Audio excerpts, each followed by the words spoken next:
Welcome back to the baddest YouTube channel in the land. This is Rod OG, straight from the OG community. Hey guys, I got another banger for us today. This one here is about the use of insane asylums. Yeah, I know. Where they used to goddamn put the crazy people at. But this one right here gives an in-depth look into what they were really used for. I think a lot of you guys are going to be surprised about what they actually use these insane asylums for. It wasn't just for insane people. It was really to imprison people as well. But before we get into this video, let's make sure everybody stopping through is hitting that subscribe button. Just hit that little subscribe, boop, and you're subscribed. So that way, every time a banger hits, you're notified once you hit that bell notification. But those already subscribers as a part of this community, let's make sure every video when you can, you're hitting that hype button. I know you can do only up to like 3 videos per week, but I need everybody each week to kind of split it up. Some do it this week, some do it next week. But let's make sure we get those videos hyped. That's a way to really push these videos out so we can get them to the masses. Now, without much ado, let's get into it. What's that? Oh, there's an interesting theory going around right now about insane asylums that used to be prevalent back in the 1800s and then kind of fizzled out in the 1900s.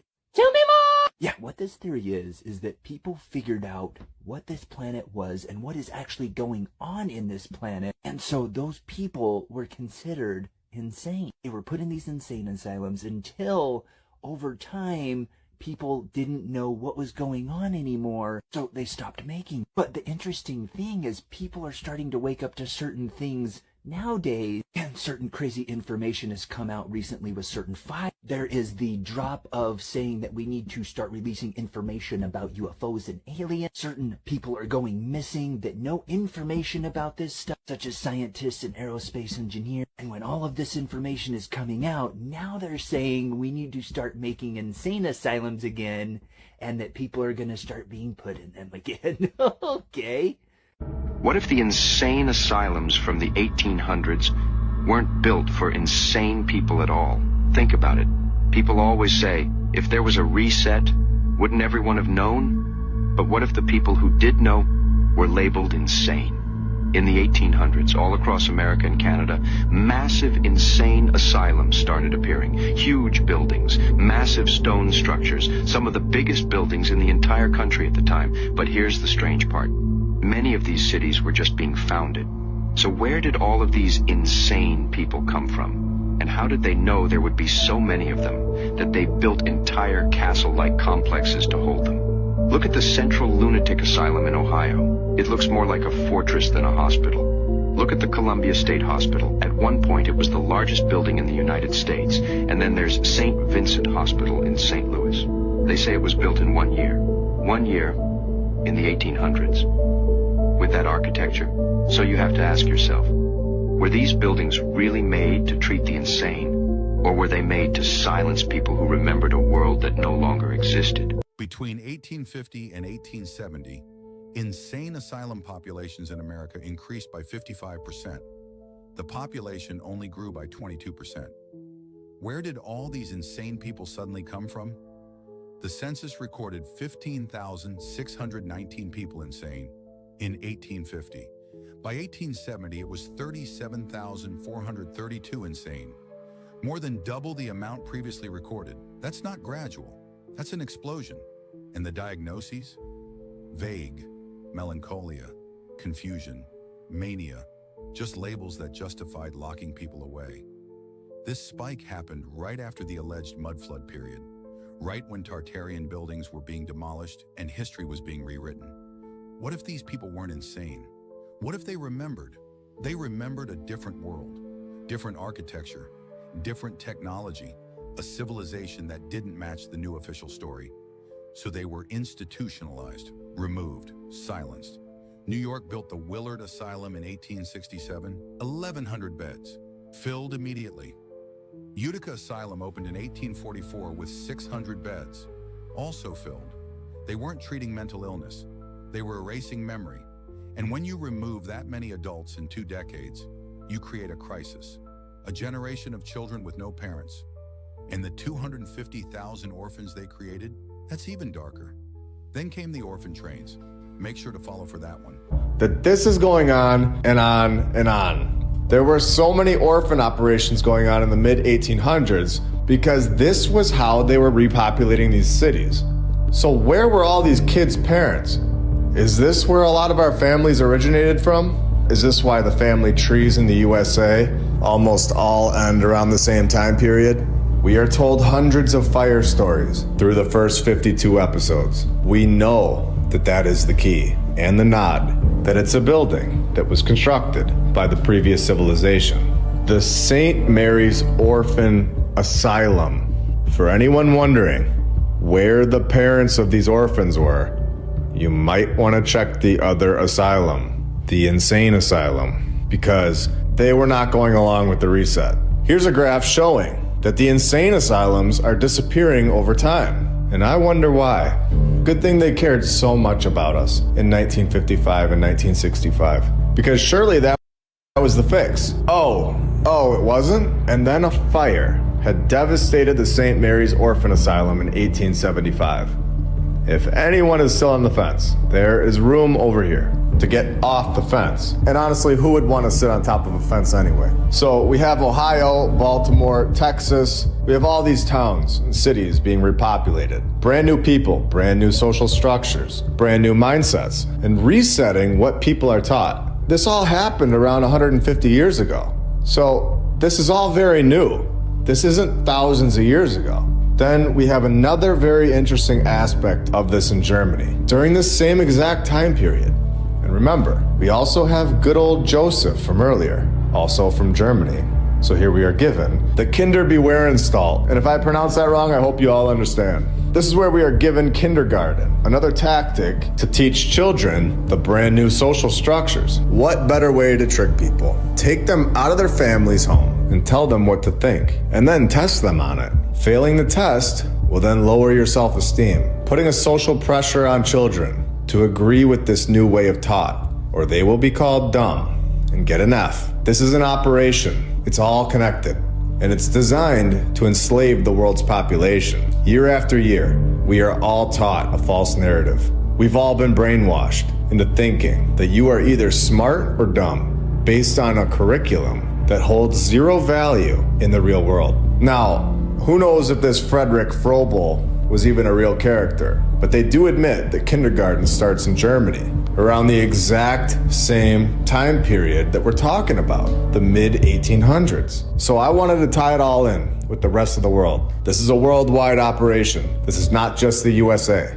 We have a lot of things in the USA being controlled through Germany during this time period, especially the education aspect of it. And I want to point out that yes, we have borders and division now. We have so many countries in the world, and everyone is separated. And you're unable to travel to other lands unless you have a piece of paper that is registered and checked at the checkpoints. But who's to say that there even was a border in the previous civilization? Were there so-called elected leaders controlling everyone, deciding what we can and cannot do? Could they have had a truly free life where they were able to travel wherever they want freely and not feel like they're invading someone else's territory? I would say, in my opinion, this was the world that was here before the reset. And something happened where this past civilization was wiped out and their technology was stolen by a group. And some of it is now being sold back to us strategically. The good stuff is kept to control the masses and used for their benefit. Here we have the St. Joseph's Orphanage, located in Vermont.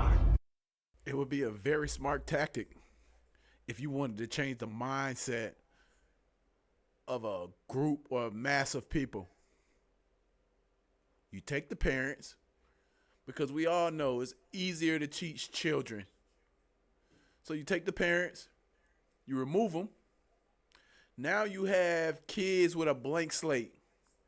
You can institute and teach them whatever you want them to know, whatever you want them to project as adults. So if there was a massive reset, insane asylums would be an easy way to say, hey, you're crazy, we need to lock you up. Now we take your kid and we teach him what we want him to know. Now at a certain point, he becomes an adult. Now we have a whole generation of adults reflected of an idea we wanted to be perceived. It's crazy out here. Let's get to the next one. And if you want to know where they get these horror movies, where they show a nun doing crazy things, there's a dark truth to it. These movies don't come out of nowhere.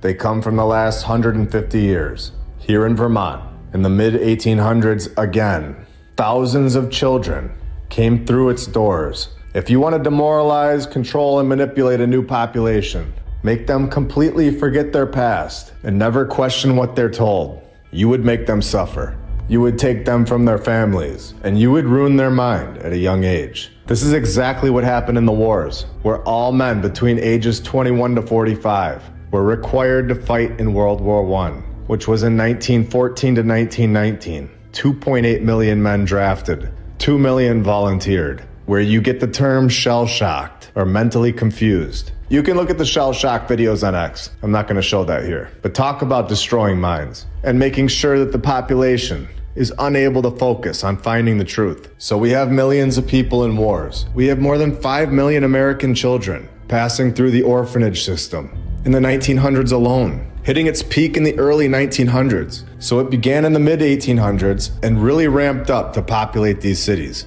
The American orphanage system included more than 1,600 institutions, partly supported by public funding, but usually run by religious orders, exactly like we talked about in the beginning of this episode. So I think we have now a very solid understanding how the USA was repopulated, how this operation took place, and exactly when it took place.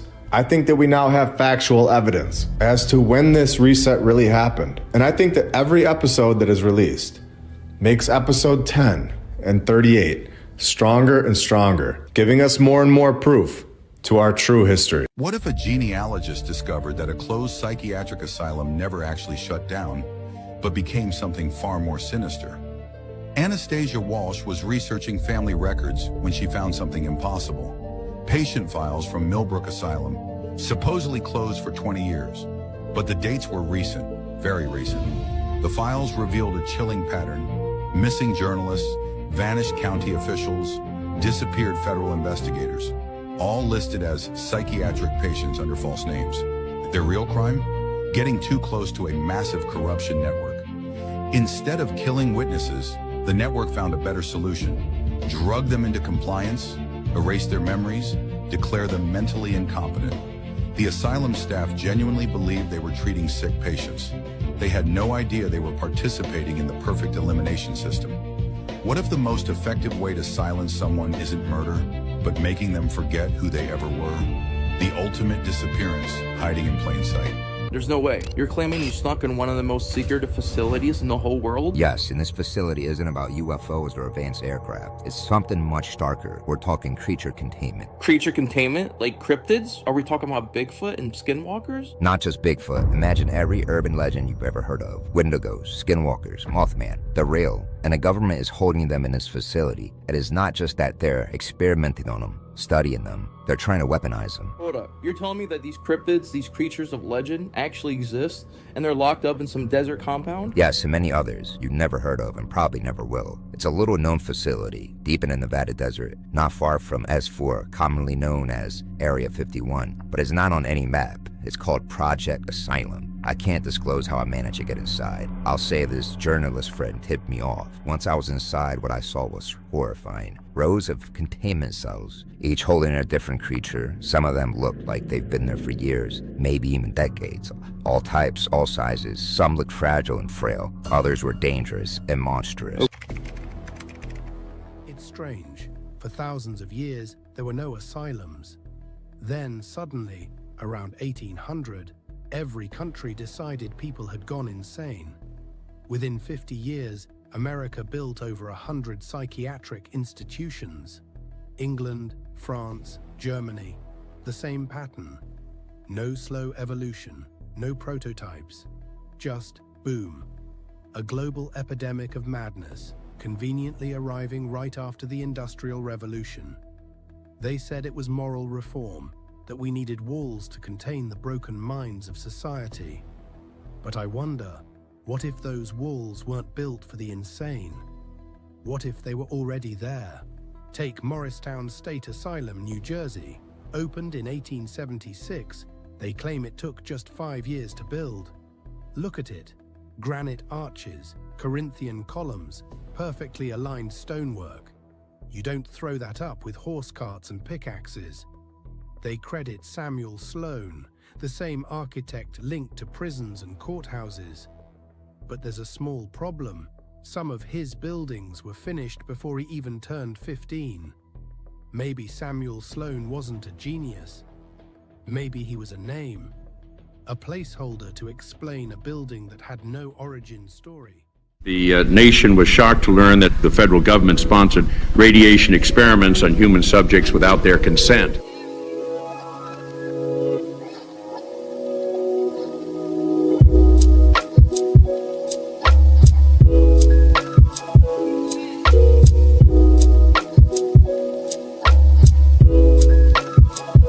Government-sponsored experiments did take place at hospitals, universities, and military bases around our nation. The goal was to understand the effects of radiation exposure on the human body. While most of the tests were ethical by any standards, some were unethical, not only by today's standards, but by the standards of the time in which they were conducted. They failed both the test of our national values and the test of humanity. In one scientist injected plutonium into 18 patients without their knowledge. In another, doctors exposed indigent cancer patients to excessive doses of radiation, a treatment from which it is virtually impossible that they could ever benefit. The report also demonstrates that these and other experiments were carried out on precisely those citizens who count most on the government for its help, the destitute and the gravely ill. But the dispossessed were not alone. Members of the military, precisely those on whom we and our government count most, they were also tested. It took me 14 years to realize that Ariel from The Little Mermaid is actually in an insane asylum. Founder and Sebastian are the voices in her head, telling her the world is better in her head under the sea.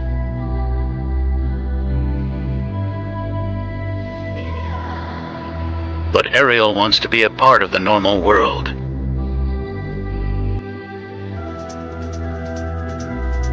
Ursula is her doctor who gives her medicine to stop the voices. And Eric is her nurse who Ariel is obsessed with.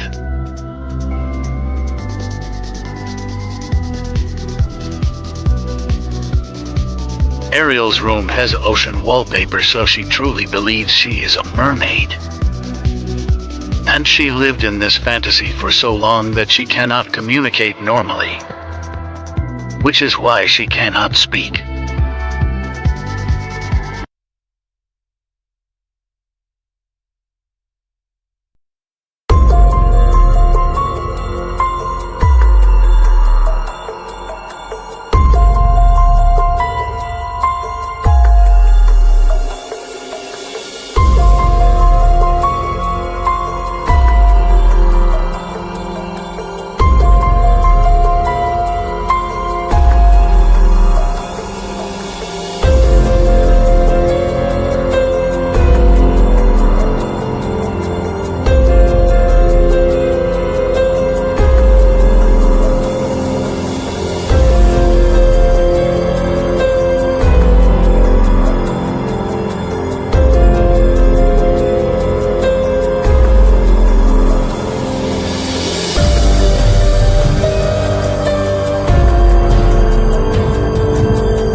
Okay, let's explain this a little bit. The mud flood theory describes the idea that a couple of 100 years ago, mankind was almost completely wiped out. by a cataclysm that put mud and dirt over all the buildings and streets that were actually not built by us, but the global civilization that lived before this event. And we just dug those buildings out and are now reusing them. It sounds nuts. It sounds insane. But what are your thoughts on insane asylums? Just have a look at these insane asylums. They were everywhere in the young USA, the New World. But besides them looking as good as any European castle out there, why would a city that doesn't have that many people living in it build an insane asylum that could basically fit their entire city in it? Why do government buildings look very similar all over the world? I mean, I personally doubt that China and the US would just hire the same architect. Why does Chicago look like Rome in 1893? Why are domes that feature metal on the top everywhere in the world, and even on many different religious buildings like churches, mosques, temples? What's the point to it? Is a dome with metal on the top just a connection to God in every religion? If you have answers, drop them in the comments. But to me, this is not funny, haha. This is. When America closed its asylums in the 1970s and 80s without building community centers, 400,000 mental patients had to go somewhere. They ended up in 3 places: the streets, nursing homes, and prisons. Homelessness among mentally ill people exploded. In the 1980s, cities saw massive increase. So it's like they took these people, experimented on them, called them crazy, did all kinds of things to them. Took the kids, put them in orphanages. Then when they were done, or when the laws got to a point they could no longer do some of the things they were doing, they had no choice but to set these people free and to shut down business. Now, when they did that, they did like they always do all people, even ex-military today. When we're done using you, kick you to the street with no help. This is some of the craziest shit that's happened in history, allegedly. But why? Well, what reason do humans have to test on other humans? See, that's where things get dicey. I believe a lot of these insane asylums were ran by the reptiles.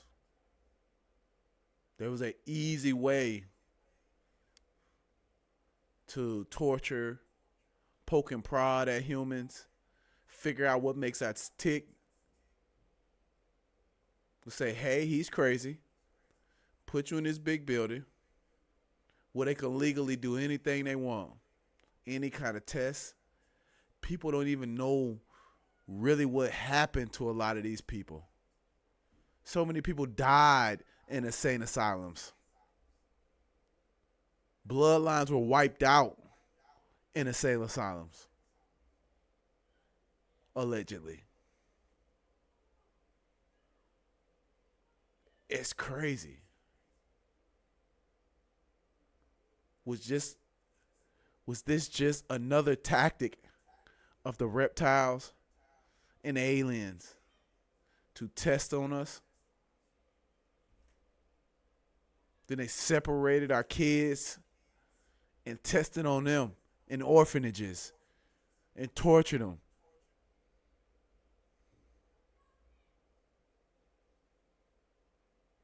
They've been doing this to us for years.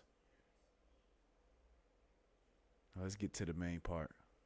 This is in people living on streets with untreated schizophrenia, bipolar disorder, and other serious conditions. Studies estimate 25 to 50% of America's homeless population has severe mental illness. Many also ended up in nursing homes, which became mini institutions. and tens of thousands were arrested and jailed. Prisons became the new asylums. This is Clinic of Control, where we ask, is it care or is it control? Today, America's 3 largest mental health facilities are jails: LA County Jail, Rikers Island, and Cook County Jail. They hold more mentally ill people than any hospital. Kennedy's plan to create humane community care failed because it was never funded. Instead, we criminalized mental illness. Now, in 2025, Trump wants to bring back institutions. Will it work this time or repeat history? Drop your take below. 8 terrifying things people did for fun in the 1800s. The last one will blow your mind. Number 1. Families visited insane asylums on weekends to watch mentally ill patients like it was a zoo, and this was considered normal entertainment. Number 2. Public hangings drew massive crowds with thousands of people bringing picnic baskets and children to watch executions. Number 3. Victorian couples took photographs with their dead relatives propped up to look alive because photos were too expensive to waste. Number 4. Laughing gas parties had people inhaling nitrous oxide until they passed out or hallucinated for entertainment at social gatherings. Number 5. Freak shows displayed people with disabilities and deformities in cages, while crowds paid money to stare and mock them. Number 6. Bare-knuckle boxing matches lasted over 100 rounds with no rules, and fighters beat each other until someone literally could not continue. Number 7. Opium dens were legal social clubs where people smoked opium for hours, and this was seen as sophisticated entertainment. Before I say the last one, make sure to hit that follow button to support the channel. Number 8. Rat baiting competitions put dozens of rats in a pit with a dog, and people bet on how fast the dog could kill them all. Everyone thinks the disturbing part is that it happened. It's not. The disturbing part is how many people were already aware. Private flights, isolated locations, young faces introduced as if that made everything acceptable. The same powerful circles show up again and again. Different industries, same inner rooms. People didn't just visit, they returned. They brought friends. They joked about it. There were routines, schedules, rules. Some were untouchable, others were replaceable. And when questions came up, they were handled quietly, not with answers, with pressure. The victims weren't hidden by walls. They were hidden by status. Money didn't buy silence. It bought protection. And the most unsettling part, none of this required secrecy. It worked because everyone involved understood that consequences were optional for the right people. Years later, people act shocked, but the truth is, this wasn't invisible. It was ignored because looking away was easier than admitting how deep it went. If you consider yourself not one of them, drop a follow to see how many real ones are left. What you said there's interesting, because wasn't Sigmund Freud around the same era?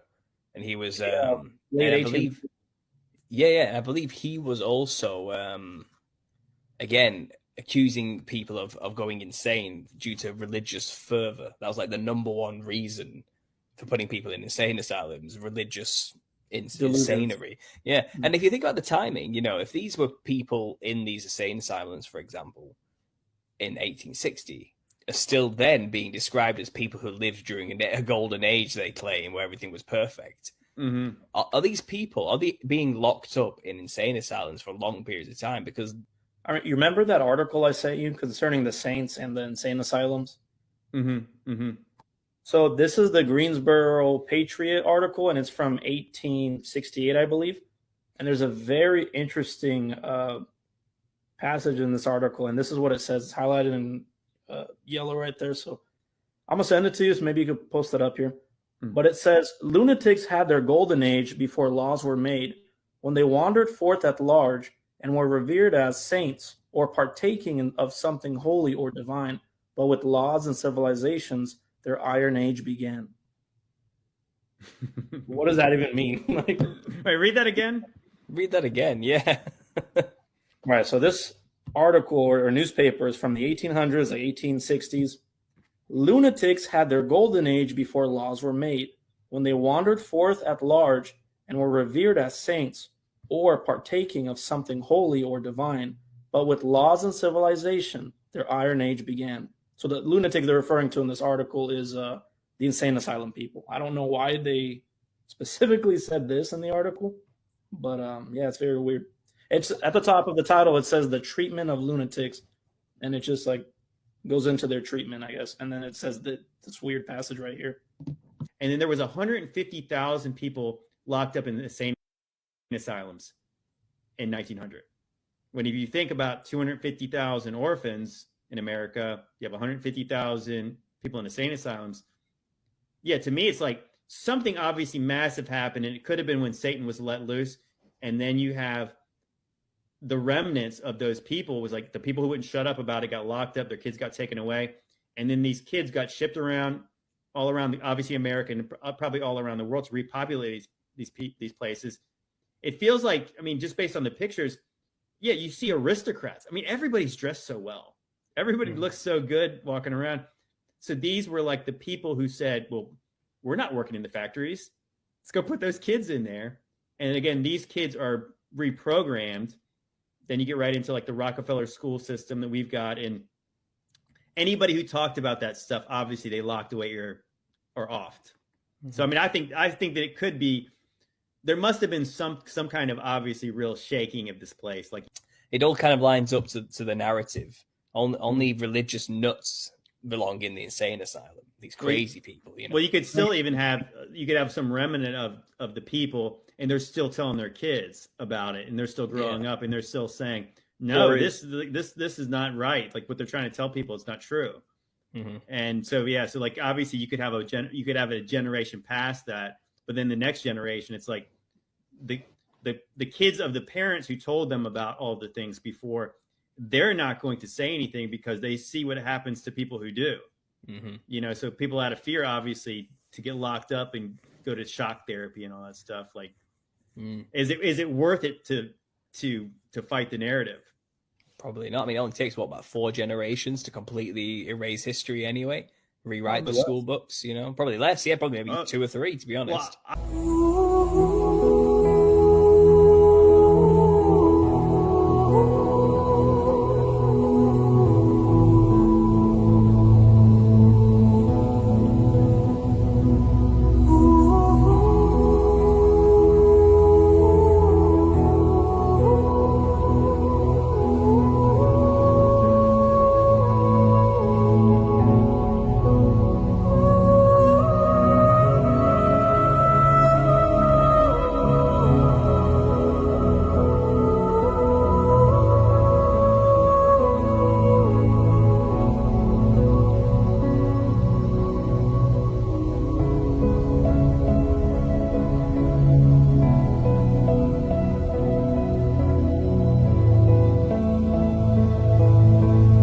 Blue's Clues isn't as innocent as it seems. This is the insane asylum theory. Buckle up, get ready, let's talk about it. This theory suggests that the whole house we see is CGI, and it's not even real. The white padded walls makes it easy to chroma key everything out. Every character is designed by a graphics artist. A nurse at the insane asylum was hearing Steve mumble in one of his outbreaks, and she wrote everything down. The reason why we never see him go through any doors. The only time we see him go through a door is the last episode where he quotes goes to college. This could either mean he passed away or got released from the asylum because it shut down. Here are 5 things you didn't know about Riverside State Mental Hospital's darkest secret.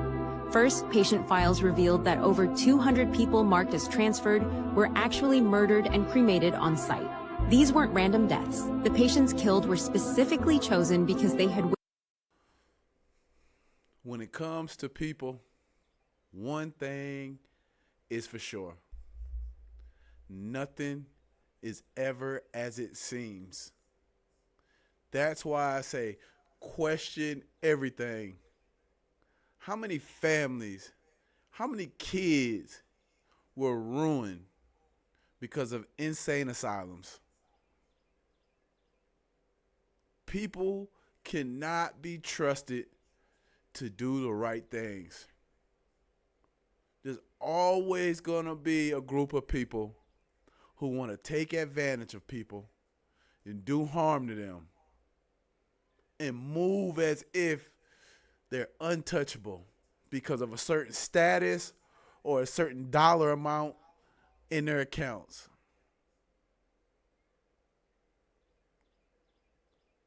That's why I don't trust my kids to go nowhere. Anytime somebody tells me something, I believe it to an extent until I can actually witness things for myself or study it for myself is really the only time I could give 100 belief in something. It's crazy the times that people have lived through. But one thing I can say, we have persevered through a lot as a human race. Witness staff conducting illegal medical experiments. Second, the hospital created a fake transfer system with forged paperwork sent to families. Parents received letters saying their loved ones had been moved to better facilities when they were already dead. Third, a hidden crematorium operated in the basement during night shifts. Bodies disappeared without a trace while families waited for visits that would never happen. Fourth, staff members who asked too many questions about missing patients were fired or transferred immediately. The hospital made sure no one could connect the dots. Fifth, the entire elimination program was funded by pharmaceutical companies testing experimental drugs on unwilling subjects. When patients saw too much, they were silenced forever to protect million-dollar contracts. Thank you, OG community, for sticking with me through another banger. You know I'm dropping these things back to back. But, like I say, believe half of what you hear, half of what you see, and investigate yourself. You must investigate yourself. Get the facts, get the knowledge for yourself. Don't just depend on what you hear and what you see. I love you, OG community. Let's make sure that we're spreading the word to everybody. Love and peace. Until the next time, I'll see you guys.